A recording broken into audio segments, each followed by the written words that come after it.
Radhe Radhe everyone, आप देख रहे हैं सीरियल सियाबा, जहां पर हम देते हैं आपको आप ही का फेवरेट शो राधा कृष्ण की पूरी स्टोरी अपडेट। आज रात के एपिसोड की शुरुआत होती है श्री गणेश के साथ, जो कि मां पार्वती से कहते हैं कि मां, मुझे कोई ऐसी जगह बताइए जहां पर मैं आराम से सो जाऊं और मुझे कोई देख भी ना पाए और ना ही कोई बीच निंद्रा से उठा पाए। यहाँ पर मां पार्वती कहती हैं, तो पुत्र, इसके लिए तो मेरे पास तुम्हारे लिए एक विशेष जगह है और माँ की गोद से ज़्यादा भला अच्छी नींद तुम्हें कहाँ आ सकती है। उधर दाऊ बाल गणेश को ढूंढने की कोशिश करेंगे पूरे कैलाश पर्वत पर और यहाँ माता पार्वती अपना पल्लू लेंगी और श्री गणेश के ऊपर डाल देती हैं और कहती हैं कि जब तक तुम नहीं चाहोगे तुम्हें कोई नहीं देख सकता, ये मैं तुम्हें वचन देती हूँ।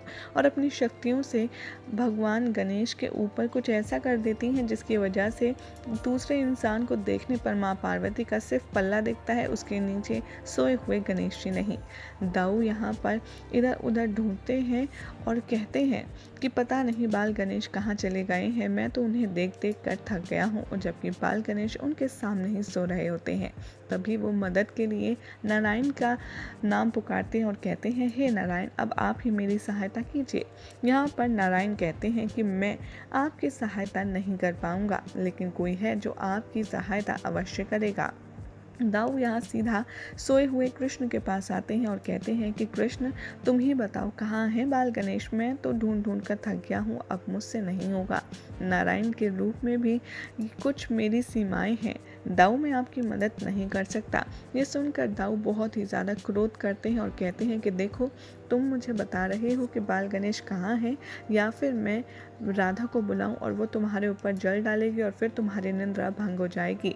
यहाँ पर नारायण रूप की चर्चा करते हुए श्री कृष्ण कहते हैं कि दाऊ, मैंने बताया ना, मैं आपकी सहायता नहीं कर सकता, लेकिन राधा आपकी सहायता अवश्य कर सकती है। दाऊ कहते हैं कि अच्छा, मेरे पास समस्त ब्रह्मांड की शक्तियां हैं, उसके बाद में बाल गणेश को नहीं देख पाए, भला राधा क्या करेगी। यहाँ पर श्री कृष्ण कहते हैं कि राधा के पास प्रेम की दृष्टि है, आपके पास केवल शक्ति है। राधा प्रेम की दृष्टि से बाल गणेश का पता लगा सकती है। तभी वहाँ राधा महादेव से प्रार्थना कर रही होती हैं और उनके आगे हाथ जोड़ती हैं और कहती हैं कि महादेव, मैं कब से बाल गणेश की प्रतीक्षा कर रही हूँ, किंतु वो नहीं आए। मैंने इतने प्रेम से आपको मोदक भी चढ़ाया है, ना तो कृष्ण ही उठ रहा है और ना ही बाल गणेश आ रहे हैं, आप कुछ तो करिए। और तभी वहाँ दाऊ आते हैं, राधा राधा का नाम पुकारते हुए और पूछते हैं कि क्या तुम मुझसे रुष्ट हो। राधा कहती है, हाँ दाऊ, एक तो कृष्ण को उठाने नहीं दिया, ऊपर से बाल गणेश को लाने के लिए भेजा था ना, कहाँ है बाल गणेश, आप खाली हाथ क्यों आए हैं। दाऊ कहते हैं कि पता नहीं राधा, बाल गणेश कहाँ छिप गए हैं, मुझे तो पूरे कैलाश पर वो दिखे ही नहीं, पता नहीं कहाँ है।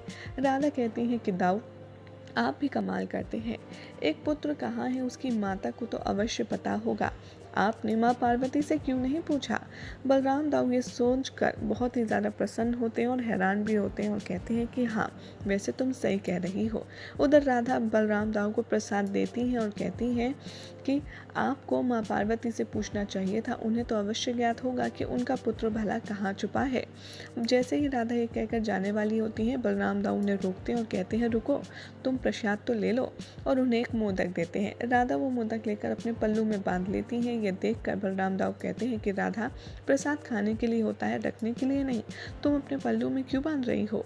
राधा कहती हैं कि जब तक बाल गणेश मेरा मोदक नहीं खाएंगे, मैं भी मोदक नहीं खाऊंगी। ये कहकर वो रुष्ट होकर चली जाती हैं। यहाँ पर दाऊ मोदक खाते खाते खुश होंगे और कहेंगे कि कान्हा ने सही कहा था, राधा के पास प्रेम की दृष्टि है। और वो सीधा पहुँच जाते हैं माँ पार्वती के पास, जहाँ पर वो गणेश जी को सुला रही होती हैं। कैलाश में गण प्रेत और नंदी नाच गाकर श्रावण मास की पूजा की तैयारी कर रहे होते हैं, जिसे सुनकर बाल गणेश को काफ़ी ज़्यादा डिस्टर्ब होता है। माँ पार्वती उन पर चिल्लाती हैं और कहती हैं कि नंदी, ये क्या हो रहा है, मेरा गणेश सो रहा है, आप लोग यहाँ पर इतना शोर क्यों मचा रहे हैं। यहाँ पर प्रेतगण कहते हैं कि माँ पार्वती, हम तो श्रवण मास की पूजा का अभ्यास कर रहे हैं। माँ पार्वती उन्हें डांटती और कहती हैं कि अभ्यास आप कहीं और जाकर कीजिए, यहाँ मेरा पुत्र सो रहा है। तभी वहाँ पर दाऊ पार्वती के पास आएंगे और कहेंगे कि देवी पार्वती, मेरी सहायता कीजिए, आप तो अवश्य जानती होंगी कि आपका पुत्र बाल गणेश कहाँ है। माँ पार्वती कहती है कि हाँ, मैं अवश्य जानती हूँ कि मेरा पुत्र कहाँ है, लेकिन मैं चाहकर भी उसे नहीं उठा सकती। दाऊ यहाँ पर कहते हैं कि अगर आपने उन्हें नहीं उठाया तो समस्त सृष्टि का संतुलन बिगड़ जाएगा, और उन्हें क्षीर सागर के दूध पी जाने वाली पूरी बात बताते हैं। ये सुनकर माँ पार्वती बहुत ज़्यादा शॉक्ड हो जाती हैं। फिर वो बलराम दाऊ से कहती हैं कि किंतु मैं तो आपकी सहायता नहीं कर सकती, क्योंकि मैंने अपने पुत्र को वचन दिया है कि जब तक वो अपनी निंद्रा से खुद नहीं उठेगा, मैं उसे नहीं उठाऊंगी। दाऊ यहाँ पर कहते हैं कि अरे अब कैसे होगा, ये तो अनर्थ हो जाएगा। ये बात सुनकर जो बाल गणेश हैं वो सोचते हैं कि अगर मेरी माता चिंता कर रही हैं और उन्हें भी ये उचित कार्य नहीं लग रहा है तो अवश्य ये कार्य ठीक नहीं होगा, और वो खुद माँ पार्वती का आंचल हटाकर बलराम दाऊ के सामने आ जाते हैं।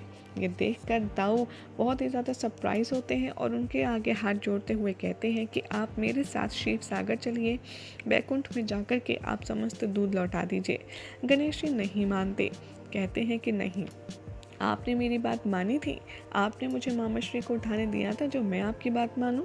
माँ पार्वती यहाँ पर उन्हें समझाती हैं और कहती हैं कि पुत्र, मैंने तुम्हें हमेशा अच्छे कार्य करने सिखाए हैं, तुमने नियति के खिलाफ कार्य क्यों किया, और तुम जाकर के समस्त दूध लौटा दो। गणेश जी कहते हैं कि अवश्य, मेरी माता कह रही हैं तो भला मैं मना कैसे कर सकता हूँ। और उधर दिखाया जाएगा कि ऋषि सांदीपनि द्वारका में आ जाते हैं। राधा और शाम मिलकर उनका भव्य स्वागत करते हैं। राधा यहाँ हाथ जोड़कर कहती हैं कि माफ़ कीजिएगा ऋषिवर, इस पूजा में कृष्ण नहीं आ पाएंगे क्योंकि वो सो रही हैं। शायद अधिक थकान हो जाने की वजह से उनकी निंद्रा इतनी ज़्यादा मजबूत हो गई है कि वो टूट ही नहीं रही। यहाँ ऋषि संदीपनि कहते हैं कि हमें ज्ञान है और अब हम तुम्हें श्रावण माह की महत्व और कथा सुनाने बैठ जाते हैं।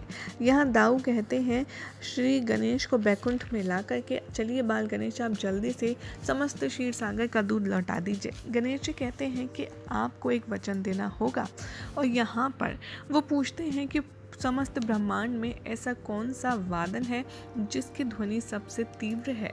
यहाँ बाल गणेश को समझाते हुए बलराम दाऊ कहते हैं, आपके पिताश्री का डमरू। महादेव ये सुनकर सरप्राइज हो जाते हैं। गणेश जी कहते हैं कि अच्छा, तो फिर वो मुझे चाहिए ही चाहिए। तभी महादेव आ जाते हैं बैकुंठ में और कहते हैं कि तुम्हारे बड़े मामा श्री ने मेरे डमरू का हाल तो बता दिया, लेकिन क्या तुम जानना चाहते हो कि डमरू से भी अधिक ध्वनि कौन उत्पन्न करता है? ऐसा कौन सा वादन है? कृष्ण यहाँ पर अपने आप में सोच रहे होते हैं कि महादेव, आपने ये क्या कर दिया। और गणेश जी को महादेव श्री नारायण के शंख के बारे में बताते हैं।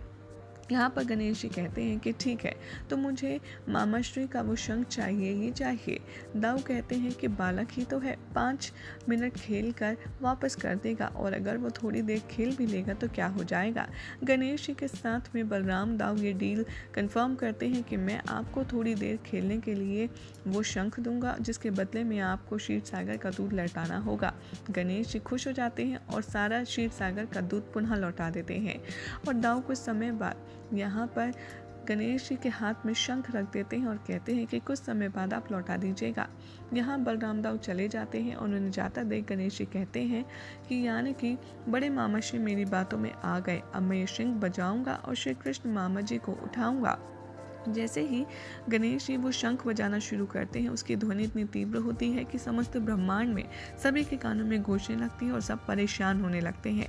दाऊ ये देखकर सब परेशान होते हैं और यहाँ पर कृष्ण कहते हैं कि चाहे तुम कितना भी शंख क्यों ना बजा लो गणेश, मैं नहीं उठूंगा। और गणेश जी कहते हैं कि अब तो मामा जी आपको उठना पड़ेगा। यही हो जाएगा आज रात के एपिसोड का एंड, जिसके बाद कल क्या होगा बताएंगे नेक्स्ट रिपोर्ट में। ऐसे ही मज़ेदार अपडेट्स के लिए हमारे चैनल सीरियल सियापा को सब्सक्राइब करें और इस वीडियो को लाइक शेयर करना ना भूलें।